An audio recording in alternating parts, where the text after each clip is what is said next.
Hey everybody, it's me, Walter, and I'm going to be doing another, I don't know, I like to call them noobcraft or whatever, me playing StarCraft, and again, like I said, I'm not that great, but I haven't done one of these in a while, and I really wanted to show this match just because of how, it was just sad.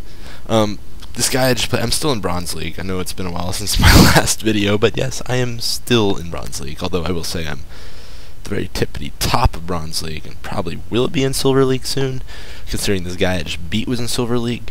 He was top 25 Silver League, but the point is, I just wanted to show this. It's just silly. So I'm just gonna load this match up. So spoilers, I win this one, but that's totally beside the point. Alright, so we're going to see, I've taken to playing Zerg now pretty regularly. I used to play as random back when I made the videos before, but I've been playing Zerg regularly now, so I'm pretty much always going to be Zerg at this point, and it's just, that way I have a more consistent build structure, and I know what the hell I'm doing. But the thing I wanted to showcase in this particular matchup is a lot of times the reason a lot of players that are new to StarCraft, or have never really played it before, or new to RTSs in general, a lot of the reasons that these players get very, very discouraged from continuing to play games like StarCraft after even just the first or second game they play online is because of people like Cash here. Cash is the blue Terran spawning down here in the bottom left. I'm the red Zerg up here in the top right. And Cash has this little SCV here. Now, if you'll notice, this SCV took a path that went, I actually think that you can't see my cursor because the way I have Fraps set up right now. I'll have to change that later. But I'm pointing up this ramp. And he went up this ramp and he dodged my creep, which is this purple stuff right here that my hatchery spawns. He dodged my creep because I can see what's on my creep. So he's trying to get this SCV where he can't see it. And this right here type of crap is exactly why a lot of people get very discouraged from playing StarCraft, and they find it to be not very fun. So I'm going to resume the game. What he's going to do is he's going to come down here, and he's going to be a little turd. Again, I still can't see him. My vision, if you look at mine, is, okay, it's my camera, so I'm bouncing all over the place. But if you look at my vision on the map, I can't see in this dark, shadowy place until boom. There's my Overlord, and I'm like, what the hell? What he's doing right here is he's building a barracks, which is a unit that Terran used to produce Marines. And if you'll notice, where he's building it is directly inside my freaking base. And what that means is that if I were not to have seen that, he would have been able to immediately start pumping Marines out of there directly into my base, and I would have not had a chance. This is what's called cheese in the StarCraft world. It's basically some player using some really cheap trick to win a match against somebody who doesn't expect it. And it's really lame. So what I've done is I've taken all my drones, my worker units, and I've pulled them to attack this SCV. That way, if I kill the SCV before he finishes building the barracks, no more barracks, and everything's to be peachy keen. But what does he do? He cancels it, as you can see by the word canceled right there, because he sees my drones coming, and he runs his SCV away safely, because unfortunately all worker movement units of all races move at the exact same speed. I think they should set it up to where if a worker unit is cheesing, then it moves slower by default. That'd be fantastic. And I'm like, whatever. And I leave. Well, what does this little goofball do once he sees me leave? He's like, okay, well, I'll, I don't know. He's building barracks here and some supply depots. Oh, I'll just try and build a barracks again. And here you see me saying, really? Cheese? After, I don't even notice the second one yet, unfortunately. We'll put it back to everybody. I don't notice the second one yet. And I start to have this little conversation with him about cheese and how lame it is. And again, like I said, a lot of times people will lose a game because of something that seems totally unfair like this, and technically this is unfair if you don't scout it. So what I'm going to do is I'm going to come over here, and now the trick is, I'm going to be in a lot of trouble if this barracks finishes building. Because once this barracks finishes building, you can start making Marines out of it. If you'll notice, I don't even have a spawning pool, which is the Zerg's means of getting units out, because I'm going for a fast expand, which allows me to have a stronger economy.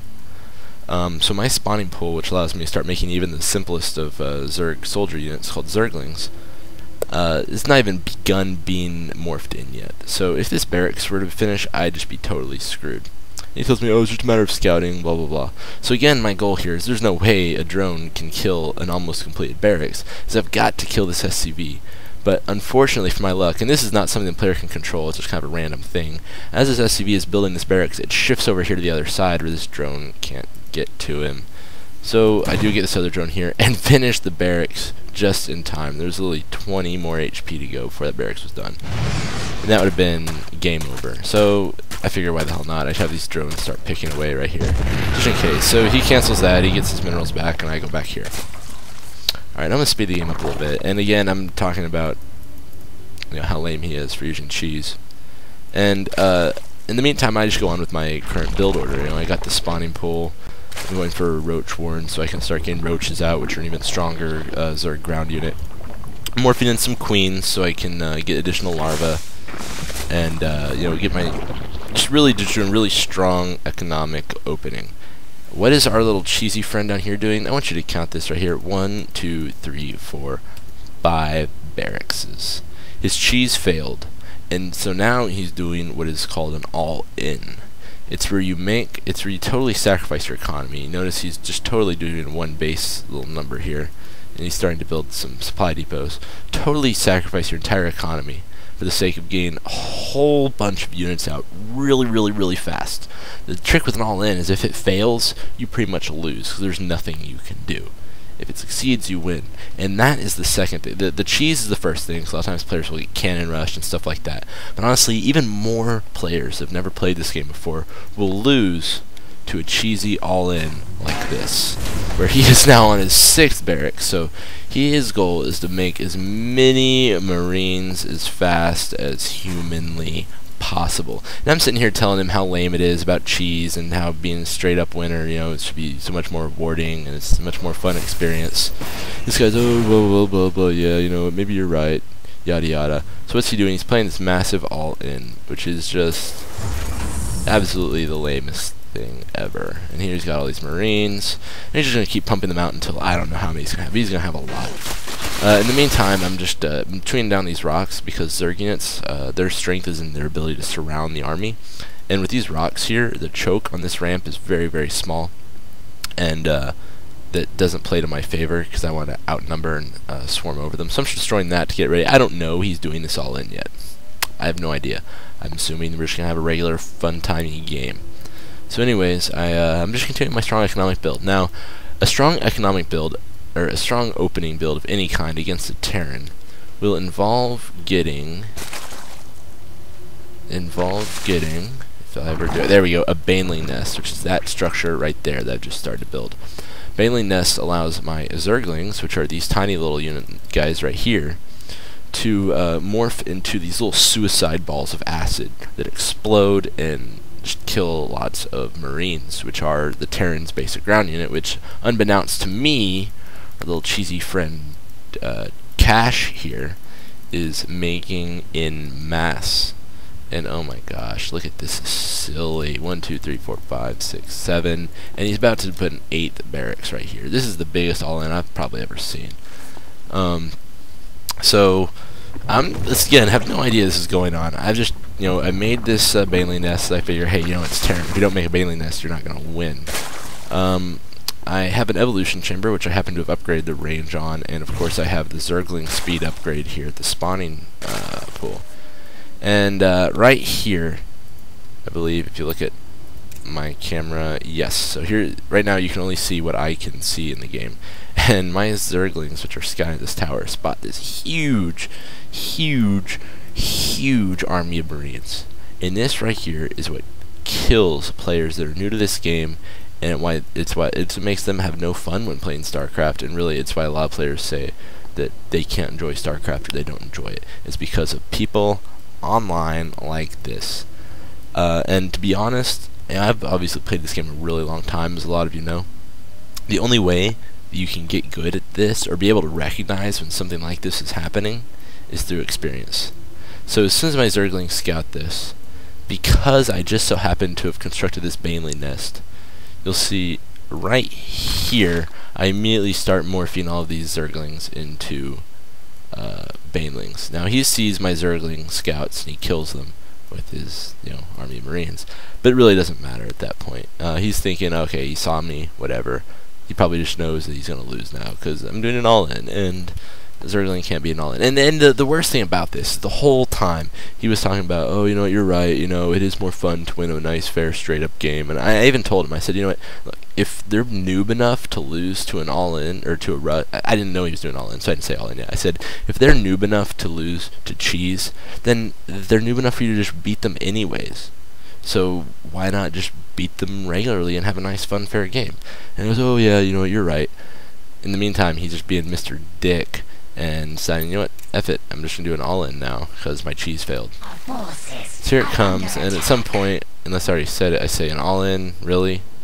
And, I get my banelings up, and the trick is you want to have your banelings in front. If you get your banelings behind all your roaches will sit there and attack the Marines, and the banelings will just sit around and do nothing because they won't be able to get past the roaches to the Marines. And if they're smart, they'll just kill all the roaches before they're able to get close enough to the Marines. So what I'm doing right here is I'm repositioning this army so that I guarantee that the banelings are in front, because right now my banelings are a little bit slower than my roaches, because I've upgraded my roach speed, but I've not yet upgraded my baneling speed. So I pulled that army back to get the banelings out in front in a nice solid little position there. And I want you to notice, I'm going to slow down the game speed here significantly. I want you to notice how strong these banelings are against Marines. Here comes his little fun pack of Marine cheese friends. And note, no upgrades, because why bother getting any gas at all? Both of those guys are empty. He's throwing down, he just started this expansion, but he didn't care because he's doing it all in. Like, he's still pumping out Marines. This is not the end of the line. He's like, you know what, you're going to get my full-blown all-in. As all-in as possible. Look, 1, 2, 3, 4, 5, 6 barracks still pumping Marines out. He has an engineering bay. I don't know why. Maybe for, no missile turrets. Maybe just, I don't know what he's thinking. But he gets an engineering bay. He's expecting that this is going to just absolutely crush me. And, my Zerglings start poking at the front lines, the roaches, and then look, there's a baneling crash. And I want to see those HP bars? See how they all just plummeted right there? And now the Marines are just melting away to my banelings and my roaches. Now my banelings are dead, but fortunately I have well enough roaches to, and that are upgraded, no less, to easily take out this little force of Marines. And I say, followed by an all-in. After his cheese failed, he all-ins. That's really cool, dude. And here's the rest of his little stream of Marines that were still coming in. Blah, blah, blah, more Marines. And then he says, another swill from the whiskey. Don't know what that means. I don't know what that means. I'm going to take another swig from my whiskey. Maybe he's trying to blame it on the fact that he's drunk. Or maybe he's saying I'm swill from whiskey somehow. I don't know, trying to badmouth me after losing his cheese and his all-in. The GG, it just means good game. It basically saying that he's going to surrender. And I'm just right. I don't believe this, but yep, there he goes. He left the game. So I wanted to show this, not just to show how lame this guy was, but also to try and encourage some of you out there that lose to this type of crap every single time you get online. This is what you got to do. Just be calm, first of all. Understand the ways to beat it. And know that it's not necessarily, I mean, it's unfair, but it's not unbeatable. For unbeatable, they'd have patched out of the game. It's in the game because, it makes sense based on everything else, but it's certainly not unbeatable. You just have to kind of get good through experience and understand how to play it. So I just want to show that so you're not discouraged, and so you don't quit playing StarCraft, because it's an amazing game. And yeah, that's all for now.